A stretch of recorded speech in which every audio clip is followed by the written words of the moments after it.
Hi friend, welcome to my YouTube channel. आज मैं आपको बताने वाली हूँ कि बद्रीनाथ धाम की यात्रा कैसे करें। बद्रीनाथ धाम की यात्रा जो है अभी हम लोग ने करके आया है बद्रीनाथ धाम का यात्रा।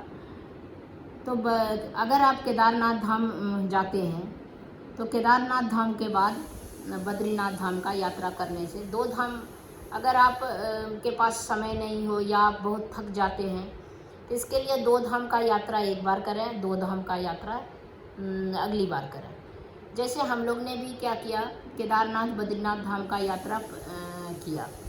तो अभी जस्ट थोड़े दिन पहले अगले वीडियो में मैंने आपको बताया कि केदारनाथ धाम का यात्रा कैसे करें, उसी तरह बद्रीनाथ धाम का यात्रा कैसे करें, ये आपको मैं इस वीडियो में बताने वाली हूँ। तो हम लोगों ने केदारनाथ धाम की यात्रा करके उसके बाद अपनी गाड़ी लिया। हम लोग ने गाड़ी ले रखा था, हम लोग 3-4 फ्रेंड थे साथ में। तो वहाँ से हम लोग का इरादा था कि चोपटा जाने का, बट चोपटा में क्या था, बहुत नैरो रोड था और लैंडस्लाइड।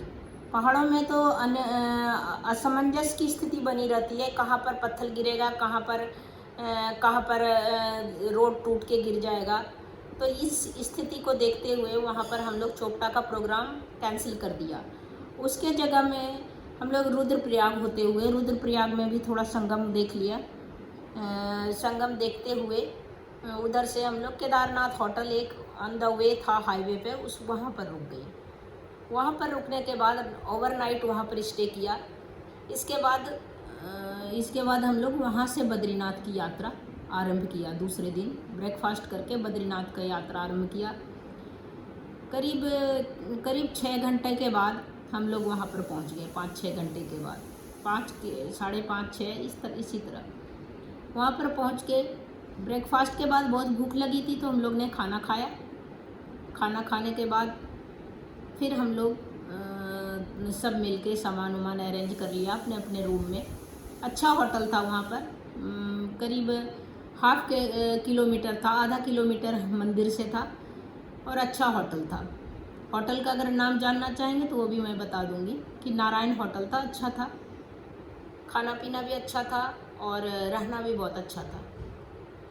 सफ़र अगर लंबा हो, होटल अच्छा मिल जाता है, रहने का व्यवस्था है सही, तो फिर आराम, थकावट थोड़ा दूर होता है आदमी और फ्रेश हो जाता है। इसलिए संजोग से भगवान के कृपा से हम लोग का होटल अच्छा था। तो हम लोग आधा किलोमीटर पौने किलोमीटर इस हिसाब से हम लोग ऑन फुट हम लोग मंदिर पहुंच गए शाम को आरती देखने के लिए। तो मंदिर पहुंचे। मंदिर तो पूरा इस समय भीड़ है, सितंबर में अभी हम लोग गए थे तो भीड़ है, लेकिन बहुत अच्छा था। इतना अच्छा गोल्डन पूरा लगता था, सुनहला बद्रीनाथ जी का टेम्पल। बहुत ही अनुभूति, अलग सी अनुभूति हो रहा था मंदिर में। हम लोग ने वहाँ पर आरती देखा। फिर वहीं पर पास के में मंदिर के प्रांगण में ही लक्ष्मी जी का था, वहाँ पर हम लोग ने मंदिर में लक्ष्मी जी को प्रणाम किया और वहाँ पर पुजारी जी ने सिंदूर और एक चुन्नी लक्ष्मी जी के उपहार स्वरूप हम लोग को दिए। इस तरह करके हम लोग बद्रीनाथ में शाम को आरती देखी। सुबह में क्या था, आरती देखे, फिर पूजा भी हम लोग ने किया, प्रसाद भी लेके पूजा किया और कुछ वहाँ पर का जो वहाँ का जो उपहार होता है जो आप ला सकते हैं किसी के लिए, अपने परिवार वालों के लिए, वो भी वेंडर है लोकल, वो बेचते रहता है घूम घूम के, उससे कुछ ले लिया। इसके बाद होटल पहुँच के हम लोग खाना पीना खा के सो गए। आप लोग भी, कोई भी सब आराम कीजिए। फिर दूसरे दिन सुबह उठ के हम लोग कुछ तो क्या है, अब इसमें होटल में नहा सुना के वहाँ पर गरम जल का भी वहाँ पर कुंड है बद्रीनाथ में। तो किसी ने तो वहाँ पर जल छीट लिया गरम कुंड जाके, कोई वहाँ पर जाके स्नान करके। लेकिन हम लोग ने भी, किसी ने बोला कि आप स्नान नहीं करना, तो हम लोग ने भी स्नान नहीं किया। थोड़ा मौसम भी था तो इस तरह करके वहाँ जाके कुंड में से जल छिड़क के, नहीं तो बहुत वहाँ पर कुंड में भी नहा सकते हैं। बहुत नहा रहे थे वहाँ कुंड में, गर्म कुंड है, लेडीज़ का अलग है, जेंट्स का अलग है, कपड़ा बदलने का भी अलग है, जेंट्स का अलग, लेडीज़ का अलग।